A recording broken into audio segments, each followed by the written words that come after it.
Welcome to Living Chassidus. Together, let's live the Chassidus we learn. Welcome to the Living Chinuch podcast. In today's episode, we'll be discussing boundaries and consistency. So, Torah is full of boundaries. I mean, from the moment we wake up, the way we hold our hands to say Maida'ani, to which hand we wash first for Negel Vaser, all the way through cutting our nails, brachas before we eat, every single aspect of our day is taken care of and nicely guided by Hashem's will. And he tells us exactly how it's done from beginning to end. It's all in halacha, and it's the entire Torah. And not just our actions, but also our attitudes. Baruch Hashem, we have chassidus, and we learn a lot. So boundaries are everywhere. And not only that, but as we've seen with modern day society, lack of boundaries leads to a lot of confusion. There's confusion to the point that people kill, people steal. Some people think it's okay and rightful and righteous to do so. So having those boundaries actually keep us safe. They keep us in a healthy place, and they keep us feeling confident that we're doing the right thing. So too for our kids. If we provide that safety and that security for our kids to know what is okay and what's not okay, then they will live a much happier, healthier, more confident life. They will actually live with this clarity that they're doing the right thing, and they can be proud of themselves when they're doing the right thing. And chas v'shalom, if they do make a mistake, they can know that it's a mistake, and they can learn how to grow from it and how to mature. Some examples. So some examples that we are discussing about, that we discuss about boundaries, are, for example, the concept that as a parent, when I speak, that thing happens. Not every parent has made that decision in their minds. I mean, there's times when parents just say, okay, come, we're going. Okay, we're going. We're going. Okay, one more time. I'm going to count down. And every single time that word is said and nothing happens, they don't have the boundaries of what is okay and what's not okay. Does my child actually have to listen to me or not? If the child doesn't know that, they don't know when you're serious. I remember somebody talking about having to clean their room. And the mother would say, okay, go clean your room. And not always did she really mean it, or not always did that person get caught if he did or didn't. So if he doesn't know, how is he supposed to realize, okay, this time my mommy's really going to get upset? And then after a few times of her saying, clean your room, clean your room, clean your room, and him not learning what the boundaries were, boom, it was an explosion. You have to clean your room. Now you're in big trouble. Da, da, da, da, da. So if our kids don't have those boundaries, what is okay, what's not okay, they live with this fear of, maybe this one is okay, maybe this one's not okay. What's another example? Yeah, so another example is like cleaning up. The kid spills something. The boundaries that you set are defined rules that the kid understands that there's certain things that he does and there's certain consequences. Just like for us, the simple example for us, why don't we ever make a mess on the floor? Why do we sit there and eat and spill everywhere and spill my food when I finish and leave my plate over there? Just walk off. It's like take your entire thing and dump it on the floor, right? Yeah. Why did I do that? As much as it might be fun to do, but we wouldn't do it. Why? Because we're going to have to clean it up. And that would be a hassle and a half. And maybe you do it once, but how many times are you going to do it before it's frustrating? It's worth it for you not. With that, it's the same thing with our kids. What is stopping a kid from making a mess? If you could make a mess and someone else would clean it up, and it wouldn't make a difference to you. The only reason why you wouldn't do it is maybe because it's embarrassing because you're acting like a kid, but you'd love to do it. And so too with a kid. When a kid is at an appropriate age that he can actually clean up to a certain extent, he has to learn that if he makes a mess, he cleans it. And that teaches him the skills of taking care of himself, which brings self-confidence and also gives him a very healthy boundaries. And kids love boundaries. It makes them feel they're like mature and things like this. And as a parent, it makes your life infinitely easier and your relationship with your kid infinitely better. Because your relationship with your kid is not this annoying person that's always making your best, that I'm running around cleaning it up after every time. It's so annoying. Whereas look how mature my kid is. He cleans up after himself. Such a good job. And the kid learns to be cleaner. Why? Because he doesn't want to make the mess and have to clean it up. So the cleaner that he is, the less of the mess, the the less mess he has, which is the less he has to clean. Mm-hmm. And this is one of the, and this, it applies to everything. We have spilling your food, cleaning up. When the kids play with the toys and they just make a mess and they don't clean it up. And parents clean it up. Parents are like trying to be nice, or whatever nice intentions they have. You're not teaching kids valuable skills of cleaning up after themselves. And then it's a hassle on a parent. It wears the parent out, and the kid is not maturing, and he's not getting the healthy boundaries that he needs. Whereas when a kid learns to clean up after himself, in any way you do it, and of course it doesn't have to be in a rough way, but in an empowering way, that he has to understand that he or she is old enough to be able to clean and clean whatever you can do. And you go together. As a parent, it's easier for you, and as the child, he learns healthy boundaries, and he learns like, I'm an adult. An adult cleans, I also clean. It can be such a beautiful opportunity. All these boundaries are such a beautiful opportunity to give your child that positive reinforcement. Wow, look how beautiful you clean up your toys. Look how big you are, that you have your own toys and you take care of them. It helps them mature, it helps them feel special, helps them feel, I can put my shoulders up and I am something special. It's just really such a beautiful opportunity to share like that positive reinforcement with them. Another example is, for example, hitting and kicking or hitting and screaming. All of these things not necessarily they've become normalized in many different ways in our modern approach. And they become normalized, and what happens is that in many places it's just like, oh, this is normal for kids. Kids make a mess, kids hit and scream, kids bite, whatever it is. It's like it's the normal way to react to kids, and that's because we choose to not make that a boundary. The boundary could be, this is not okay. It's not okay to hit, and it's not okay to scream, and it's not okay to, make a big ruckus or climb up on top of something dangerous. We are able, as long as we decide as parents together, we decide what is okay and what's not okay. And that actually makes them feel healthier and safer. And it makes us feel healthier and safer because we know where our boundaries for them start and end, and we know that they'll keep them.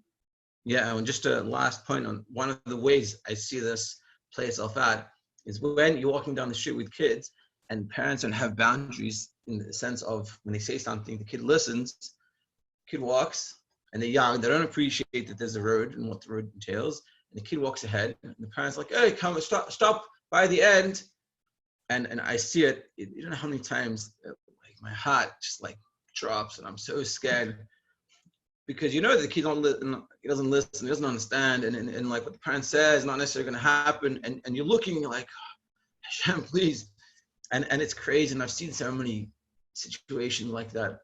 Whereas on the opposite hand, when the kid does listen, and you see a parent that the kid listens, the parent says, just stop, before the light, and the kid goes, he knows, you don't have to worry about him, you're not worried, he does, and he sits there like a mensch, and it's shmuck.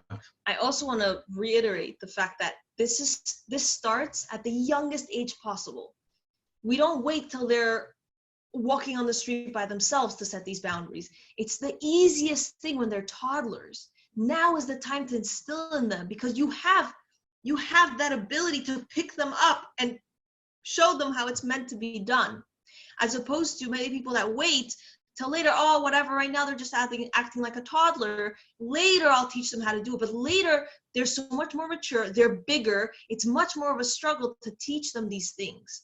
So the youngest they are, even if they're just barely, they just started walking, so they should learn that when they walk with mommy or tati. With that, even a child that is just starting to be able to climb up to the high chair by themselves. So if they spill something, they have to come down, pick it up. Sometimes kids like have Cheerios or whatever and they throw it over the edge. Come down, pick it up. They have to learn how to grab it, give it to mommy, climb back up. It takes a few extra minutes, but those extra minutes that you put in now are an incredible investment for your entire life, because you're not going to be picking up forks and Cheerios even when they're older. It ends there. Does that make sense? Yeah.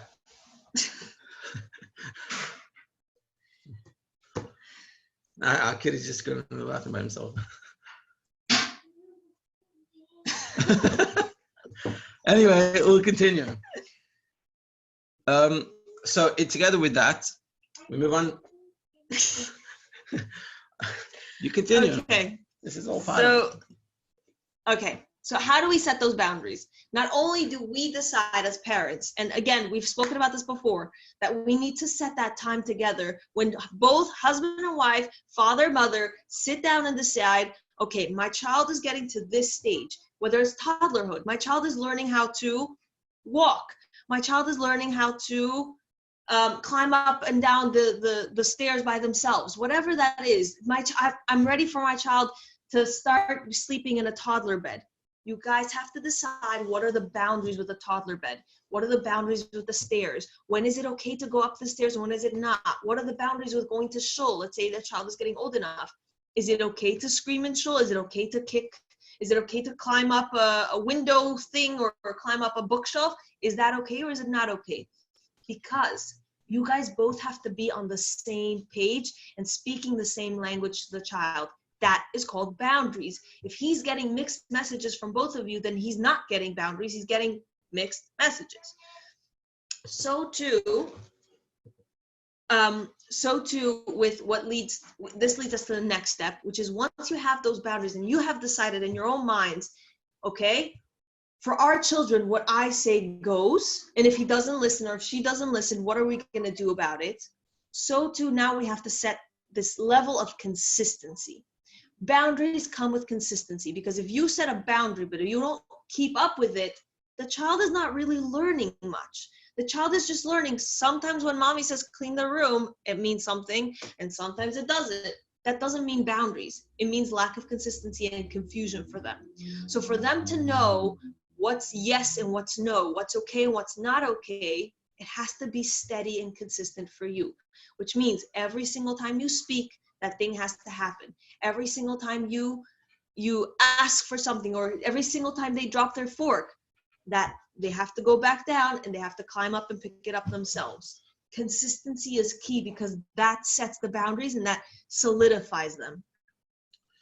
I didn't hear everything said about consistency, but consistency is the key to everything. Consistency within ourselves, saying for our own lives, but infinitely more for our children.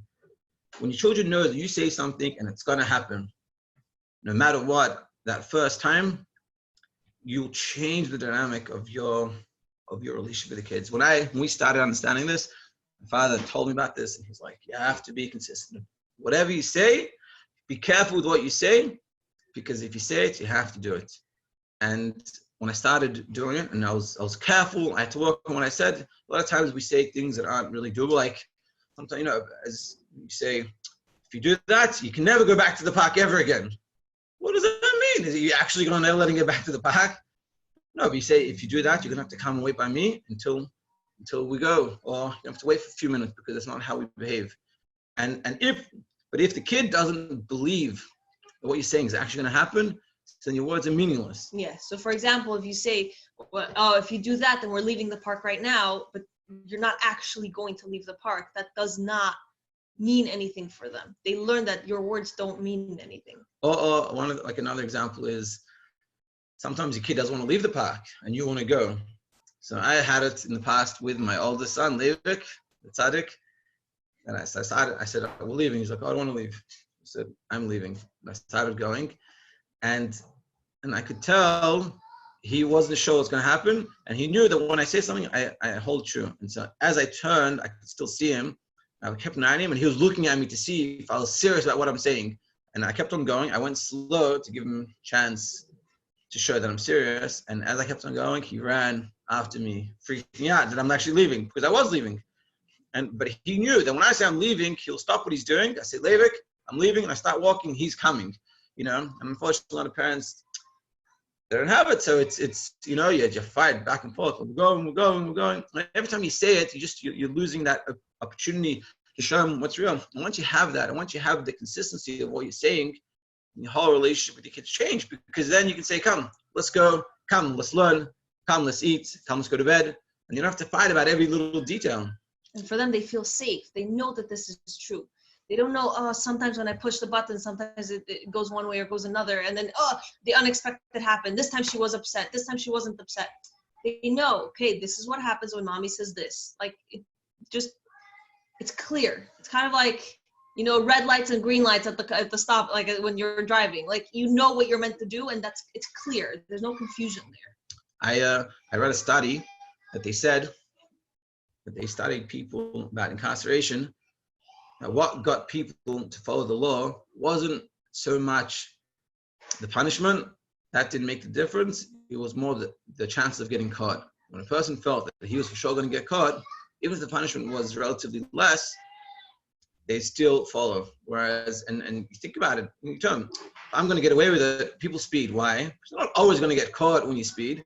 If every time you went over the speed limit by 10 miles and you got a ticket, a magic thing, you got a ticket, no one would speed. And it's the consistency is key. Really, you can't stress it enough. And when your kids learn that you have that consistency, everything will change. And the best way to do it is stick to small things, little things that you can. Also, you have to ask yourself, can I actually stick to it? And if I can't, then I should avoid it. But if it's a little thing like a kid dropping something, a mess on the floor, and you say, oh, we're not eating, we'll eat dinner once we get into pajamas. If your kid is consistent, if your kid knows he doesn't know you're consistent, you can start like that. And he'll say, oh, no, whatever. And you say, listen, you have the dinner, you have control over the food, and you just say, no, you're not getting it. And he'll, in the beginning especially, you might make a big fuss about it because he's not used to it. And he thinks to himself, I just push them enough, I cry enough, I annoy them enough, they'll give in. But when you have the resolve within you, and you say, you don't have to keep on repeating it. You don't have to say a million times, listen, you're not getting it until you get dinner. You say it once, maybe twice, and just make sure it's clear. Once you get in pajamas, you can have dinner. And that's it. And your kid will in the beginning, it takes some time because he's not used to this. But once he gets used to it, straight he's going. When I was a counselor in Mesiva Shabbos years ago, I tried to be consistent, and I ended up having so many rules I just couldn't be consistent with them. It was too complex. I didn't remember all of them. And one week, and I used to go every week, speak to my father. He taught me a lot of this stuff, basically everything. And I said to him, this is crazy. I don't know how to do this. And then I said, I only have one rule. It's simple, one rule. I say everything only once. And we used to get, in the end, snack. They get some chips and a drink. So I'd say, there's only one rule. I say everything only once. If I have to say it twice, you miss some part of the refreshments. And I realized that would solve all my issues. You just have to listen to me, whatever I'm saying. And I went to my co-counselor, I told him this, I said, listen, we have to pay attention to whoever's gonna not follow, and he's gonna have to miss out. And that way everyone will learn this is real. And the first week, I said it, and I said, everyone please come and sit over here. And I looked around, and a few guys, I remember the first week, maybe it was 5 people that missed out. Then I said it again, and then I paid attention. I said, you're missing a part of your refreshments. And they were like, oh, I think he might be serious. I'm not sure, so I better go. So the first week, 5 people missed. When it came to the refreshment time, they missed. They were like, oh. I said, I asked you something once, and you didn't listen, so you missed a part of your refreshments. The next week, those 3 people missed that, and from that point on, and it was a machaya to see 15 kids just move wherever he told them to go, and whatever you want to do. And they felt safe. It wasn't like, oh, we're being a tyrannical. They loved it. One of the guys, I know him now. He's married. He has a kid already, and he's like, "Yeah, I remember you were my counselor. This was grade 4. At least what is that? 20 years ago. Many years ago. Yeah, many years ago. Yeah. And really, consistency. It's hard in the beginning, but if you stick with it, it will change. And also, just a last point, at least my end, the last point is that together with this, you might come and say, "Oh, it's going to be very negative."